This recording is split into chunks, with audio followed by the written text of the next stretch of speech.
프로메테우스와 판도라.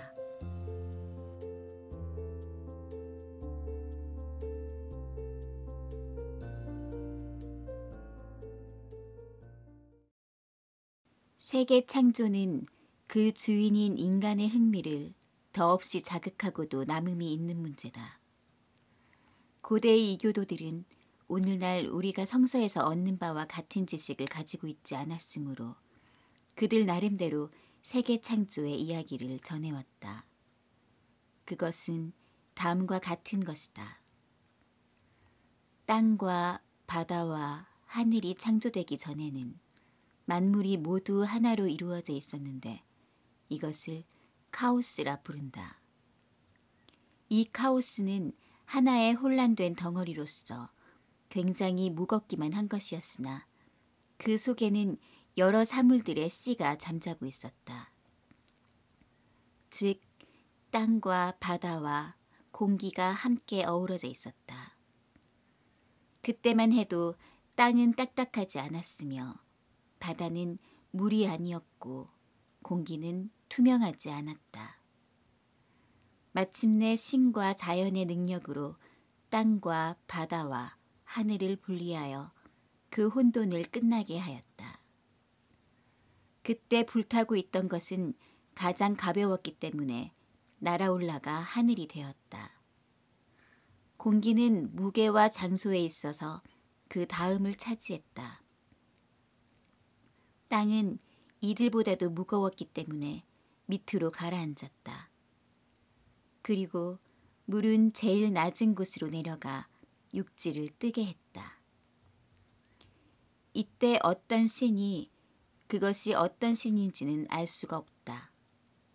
이제 막 이루어진 땅을 정리하고 배열했다. 그는 강과 만을 구분짓고 산을 일으켜 골짜기를 파고 숲과 샘과 비옥한 논밭과 돌이 많은 벌판을 여기저기에다 배열했다. 공기가 깨끗해지자 별들이 나타나기 시작하고 고기는 바다를, 새는 공중을, 네발 짐승은 육지를 각각 차지하였다. 그러나 정신을 소유하고 이 세상을 다스릴 수 있는 인간은 아직 없었다. 그때 프로메테우스가 세상에 찾아왔다. 프로메테우스는 대지에 잠들어 있는 하늘의 종자를 잘 알고 있었으므로 대지의 흙을 빚어서 우주를 지배하는 신들을 본떠 인간을 만들었다. 프로메테우스는 인간이 직립할 수 있도록 만들었기 때문에 인간은 처음부터 하늘을 우러러 볼 수 있었다. 프로메테우스는 제우스에게 그 지위를 빼앗긴 옛 거신족의 하나로 재주가 많았다. 프로메테우스와 그의 동생인 에피메테우스는 인간을 만들거나 인간과 그 밖의 다른 동물들에게 그들이 살아가는 데 필요한 능력을 부여하는 일을 위임받고 있었다. 그래서 에피메테우스는 여러 동물들에게 용기, 힘, 속도, 지혜 등 여러 가지 능력을 주기 시작하였다. 그러나 만물의 영장이 될 인간의 차례가 오자 에피메테우스는 이제까지 그의 자원을 모두 써버렸으므로 인간에게는 줄 것이 남아있지 않았다. 당황한 그는 형인 프로메테우스에게 달려가 도움을 청했다. 프로메테우스는 여신 아테네의 도움으로 태양의 이륜차에서 불을 가져와 인간에게 주었다. 이 불로 인하여 인간인 다른 동물보다 월등한 존재가 되었으며 인간은 이 불을 사용하여 무기를 만들어 다른 동물을 정복할 수 있었고 도구를 사용하여 토지를 경작할 수 있었으며 또 집을 따뜻하게 하여 추위를 막을 수 있었기 때문이다. 나아가서는 예술을 만들어냈으며 상거래를 위한 화폐를 만들기에 이르렀다. 그때까지 여자는 아직 만들어지지 않았었다. 최초의 여자는 하늘을 다스리던 제우스가 여자를 만들어서 프로메테우스와 그의 동생에게 보냈다는 것이다. 그것은 두 형제에 대해서 하늘로부터 불을 훔친 것을 벌하기 위함이요 인간에 대해서는 그 선물을 받았다는 죄를 벌하기 위해서였다. 이때 만들어진 여자가 판도라라고 하였는데 그녀를 완성하기 위해 모든 신이 조금씩 기여하였다. 아프로디테는 미를, 헤르메스는 설득력을, 그리고 아폴로는 음악을 주었다. 이렇게 만들어진 판도라는 지상으로 내려와 에피메테우스와 결혼하였다. 그는 형인 프로메테우스로부터 제우스와 그의 선물을 경계하라는 주의를 받았음에도 불구하고 그녀를 기꺼이 아내로 맞아들였다. 에피메테우스는 한 개의 상자를 가지고 있었는데 그 속에는 상서로운 물건이 들어있었다. 그것은 인간에게 새로운 주거를 만들어줄 때 필요하지 않았기 때문에 상자 속에 넣어두었던 것이다.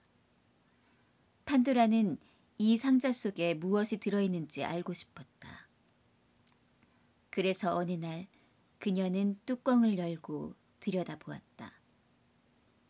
그러자 곧 인간을 괴롭히는 무수한 재액이 그 속으로부터 쏟아져 나왔다. 판도라는 놀라 재빨리 뚜껑을 덮으려고 하였으나 이미 상자 속에 들어있던 것은 다 날아가고 오직 하나만이 맨 밑에 남아있었는데 그것은 희망이었다. 오늘에 이르기까지 우리가 어떤 재난에 처해서도 희망만을 잃지 않는 것도 이 때문인 것이다. 동시에 희망을 가지고 있는 한 어떠한 재난도 우리를 절망할 정도로 불행하게 하지는 못하는 것이다. 또 다른 이야기에 의하면 판도라는 제우스의 호의로 인간을 축복하기 위하여 보내졌다는 설도 있다. 판도라는 신들이 각기 축하하면서 준 선물을 하나의 상자에 넣어 가지고 있었는데 그녀가 무심코 그 상자를 열었더니 선물이 다 달아났다. 그러나 오직 희망만은 남았다는 것이다.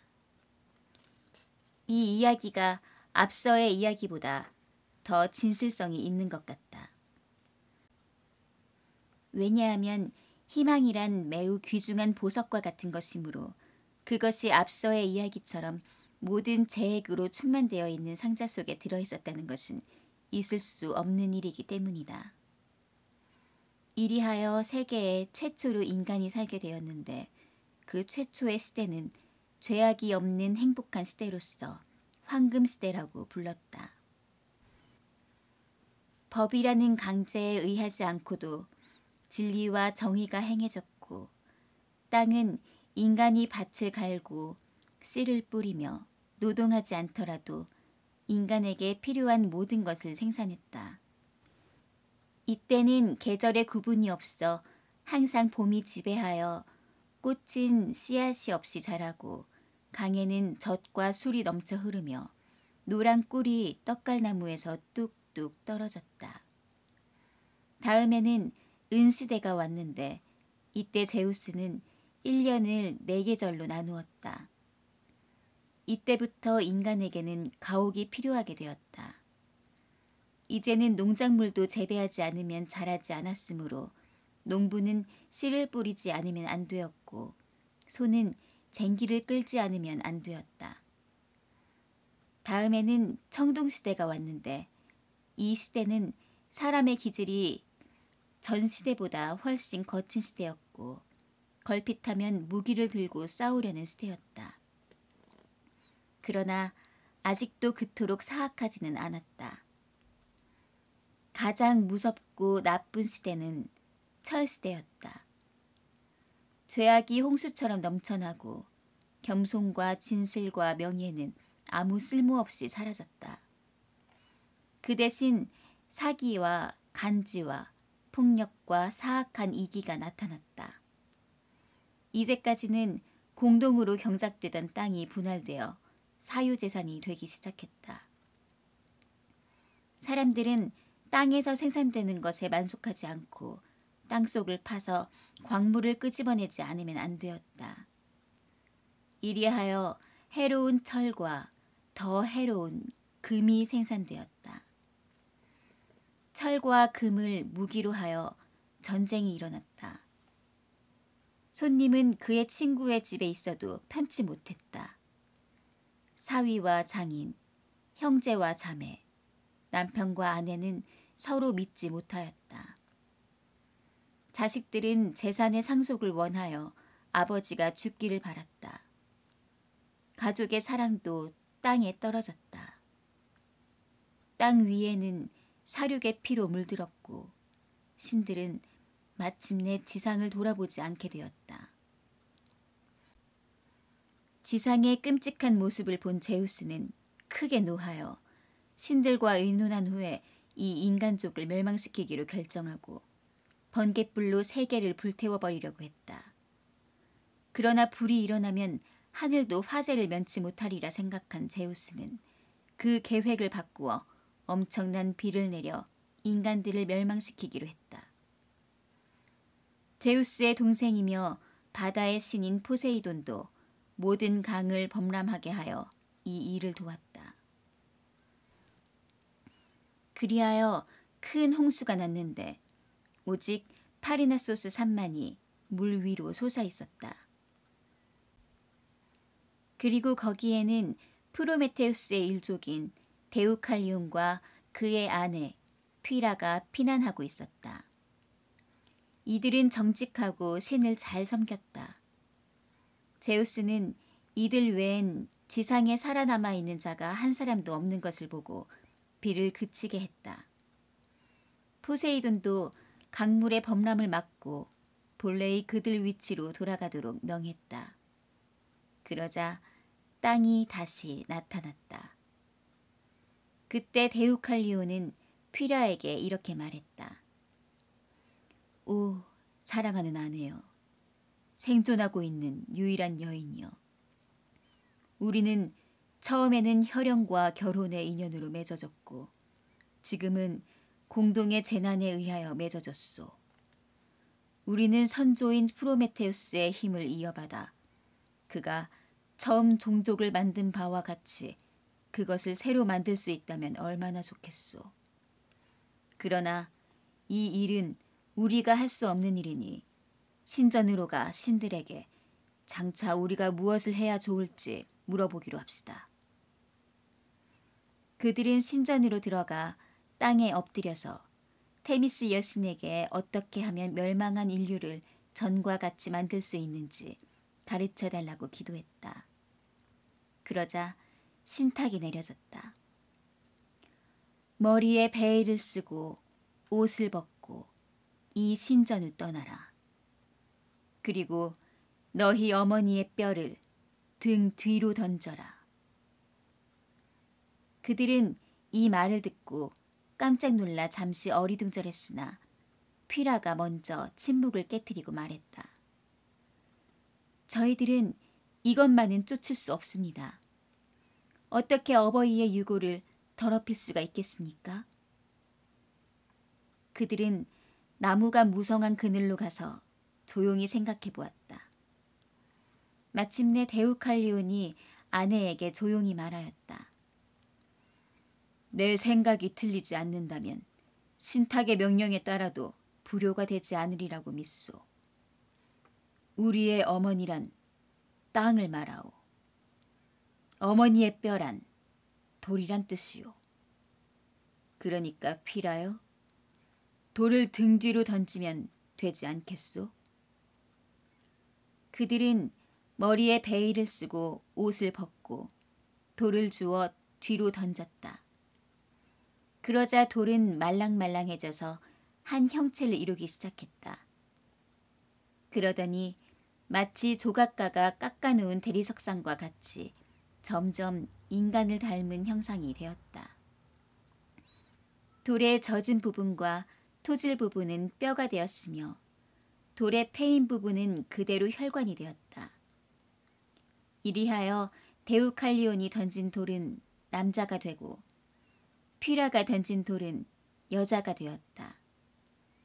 모두가 건장한 인간으로 노동에 적합하였으며 항상 자신들이 어디에서 태어나는지에 대해 잊지 않았다. 오늘날의 우리가 똑같이 건장해서 일을 할 수 있는 것은 이 종족에서 기원한 증거이다. 프로메테우스는 예로부터 시인들이 즐겨 시제로 삼아왔다. 그는 인류의 벗으로 제우스가 인류에 대하여 노하였을 때 인간의 편에 서서 그들에게 문명과 기술을 가르친 것으로 표현되었다. 그러나 그렇게 함으로써 그는 제우스의 분노를 사 카우카소스 산상의 바위에 쇠사슬로 묶이고 말았다. 독수리가 와서 그의 간을 파먹었는데 파먹으면 바로 또 생기는 것이었다. 그는 어느 때라도 만약 자기의 박해자인 제우스의 명령에 복종하려고만 하였다면 이 고통스러운 형벌을 벗어날 수 있었을 것이다. 그러나 그는 그와 같은 짓을 하는 것을 경멸하였다.